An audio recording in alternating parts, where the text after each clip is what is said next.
मैं दिनेश मिश्रा और आप देख रहे हैं नंदी न्यूज़। दोस्तों, इस वक्त हम महानगर उद्योग व्यापार समिति के अध्यक्ष श्री नारायण खेमका जी के साथ हैं। आइए जानते हैं कि जो अध्यक्ष थे श्री प्रेम मिश्रा जी, उनके निधन के बाद क्या क्या चुनौतियां हैं आपके व्यापार समिति के सामने और कैसे आप उसको हैंडल कर रहे हैं। नंदी न्यूज़ में आपका स्वागत है। धन्यवाद। देखिए, हमारे लिए एक बहुत दुखद समय था जब हमारे वर्तमान अध्यक्ष श्री प्रेम मिश्रा जी, जो बहुत ही पूरे शहर में बहुत लोकप्रिय थे और अपना अधिकांश समय वो व्यापार की समस्याओं को सुलझाने में दिया करते थे, उनका अचानक देहावसान हो गया। हमें इसका बहुत बेहद दुख है। मुझे इस संस्था की बागडोर दी गई है कार्य करने के लिए।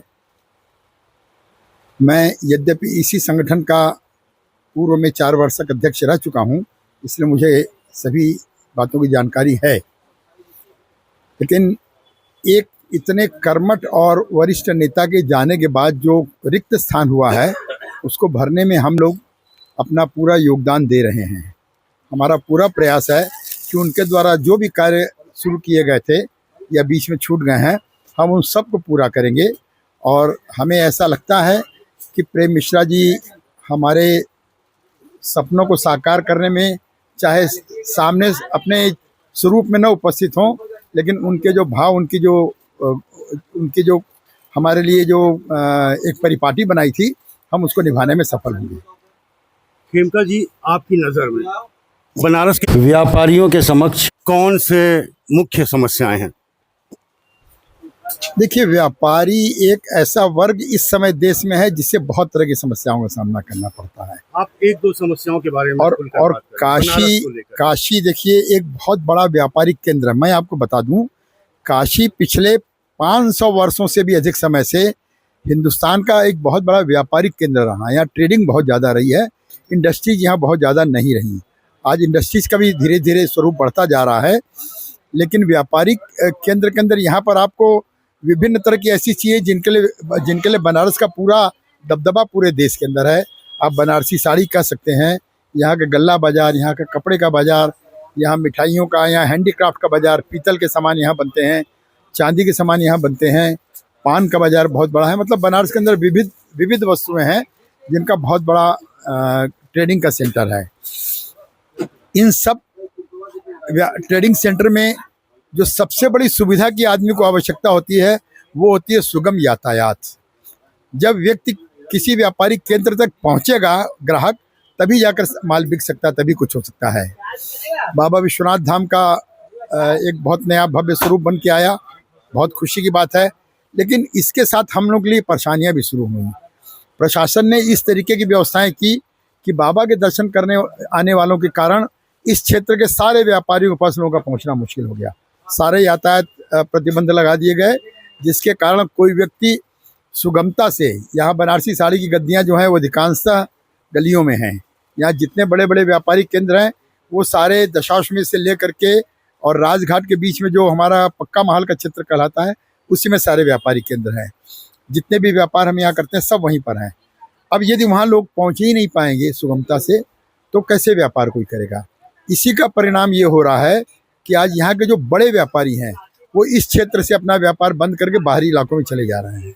लेकिन परेशानी उन छोटे उद्यमियों की है जो अपने गलियों में रह करके छोटा छोटा व्यापार करते थे और जिनके पास इतनी क्षमता नहीं है कि वो बाहर जाके बड़ी जगह ले करके, चूँकि बनारस में जगहें बहुत महंगी हैं, तो यहाँ पर सबके लिए संभव नहीं कि वो बाहर जाकर के अपना रोजगार बढ़ा सकें। इसलिए उनको जो समस्या है, ये यातायात की समस्या। इसके अलावा हम आप सभी जानते हैं कि शहर में जो यातायात प्रतिबंध लगाए जाते हैं, इनके कारण कहीं भी आना जाना किसी भी तरह से परेशानी है। गोदौलिया, दशाश्वमेध चौक, लोहराबीर, ये जो प्रमुख मार्केट हैं, आपकी जानकारी में है कि इन सारे मार्केट में कठोर यातायात प्रतिबंध लगा दिए जाते हैं। और प्रमुख एक शहर होने के नाते यहाँ वीआईपी का आगमन भी बहुत ज़्यादा होता है, और वीआईपी के आगमन के समय तत्काल किसी भी बात की परवाह किए बिना कहीं भी रास्ते रोक दिए जाते हैं। जहाँ तक यातायात की बात है, तो सरकार ने, चाहे वो प्रधानमंत्री की तरफ से हो या मुख्यमंत्री की तरफ से हो, सड़क में बनारस में फ्लाईओवर का जाल, रिंग रोड और यहाँ पे रोपवे भी बना रहे हैं, जो कि यहाँ गोदौलिया तक आने वाला है। इसके बारे में आप क्या सोचते हैं, कितना ये फ़ायदेमंद होगा यातायात के लिए, या फिर कितना जनता को या व्यापारियों को इससे मुश्किल आने वाली है? देखिए, बनारस के चारों तरफ जो रिंग रोड बनाई गई है वो बनारस के विकास के लिए एक बहुत बड़ा वरदान है। वो इस काशी को एक नया स्वरूप देगा, नया दिशा देगा। और एक बहुत अच्छी बात है कि इसके चलते हमारा व्यापार भी बढ़ेगा, हम इस बात से सहमत हैं। लेकिन एक जिस बात की हमें सबसे बेसी चिंता है वो ये है कि काशी का एक धार्मिक स्वरूप है, सांस्कृतिक स्वरूप है, वो धीरे धीरे इन यातायात प्रतिबंधों के चलते समाप्त होता जा रहा है। यहाँ यदि हम बड़ी बड़ी बिल्डिंगें बना देंगे तो काशी का धार्मिक जो स्वरूप है वो नष्ट हो जाएगा, समाप्त हो जाएगा। रोपवे की बात कर रहे हैं, मुझे तो नहीं लगता है कि रोपवे गोदौलिया पर आने वाला रोपवे कोई बहुत अधिक उपयोगी सिद्ध होगा। लेकिन यदि सरकार की इस बारे में कोई राय है कि उसको लगता है कि ये एक अच्छा कदम है तो हम इसमें कुछ नहीं कर सकते हैं, उनकी बात से सहमत हो जाएंगे। सरकार का सोचना है रेलवे स्टेशन से उतर के सीधे वो बाबा के दरबार में रोपवे द्वारा तीर्थयात्री पहुंच सकते हैं। देखिए, स्टेशन से उतर के जब कोई व्यक्ति आएगा तो उसके हाथ में सामान रहेगा, कहाँ लेके जाएगा? वो सामान तो स्टेशन पे छोड़ के नहीं आएगा। और काशी में जो कोई व्यक्ति आ रहा है, स्टेशन से गोदौलिया तक आने के बीच में केवल एक केंद्र उसको मिलेगा रथ यात्रा पर। किसी को गुरुबाग पे उतरना हो सकता है, किसी को और कहीं उतरना हो सकता है, तो उसको साधन नहीं मिलेगा। दूसरा, एक जो बहुत चिंता का विषय है जिसके लिए मैं सबसे बेसी चिंतित हूँ कि आज भी गोदौलिया क्षेत्र इतना ज़्यादा व्यस्त केंद्र है, शाम के समय इतनी भीड़ यहाँ होती है कि यहाँ से सड़क पार करना मुश्किल होता है। और यदि रोपवे के चलते उसमें और अधिक भीड़ बढ़ेगी तो एक चिंता की बात है, ये खुशी की बात नहीं है। तो हमें इस पर विचार करना चाहिए कि रोपवे का हम कितना उपयोग ले पाएंगे, कितना हमें उसका लाभ मिल पाएगा। मुझे इस पर पूरा भरोसा नहीं है, लेकिन यदि रोपवे इस क्षेत्र के विकास में सहयोग देगा तो हमें बड़ी खुशी होगी, हम भी बहुत प्रसन्न होंगे कि हाँ भाई, एक शहर में एक विकास का कार्य हुआ। इसके साथ ही देखिए, मैं आपको बताऊं, आवश्यकता है इस शहर में यातायात को और बेहतर तरीके से सुव्यवस्थित करने की। मेरा एक बात का मानना है कि अब ये शहर, चूँकि यहाँ सड़कें भी सकरी हैं, गलियाँ भी बहुत हैं, और जो प्रमुख शहर, मुख्य शहर, वो एक केंद्रित क्षेत्र है, केंद्रित इलाका है। आप उसमें रिक्शा भी चलाएंगे, आप उसमें टोटो भी चलाएंगे, आप उसमें ऑटो रिक्शा भी चलाएंगे, तो और फिर गाड़ियाँ, टैक्सियाँ भी चलाएंगे, तो इतनी सड़कें हमारे पास नहीं है।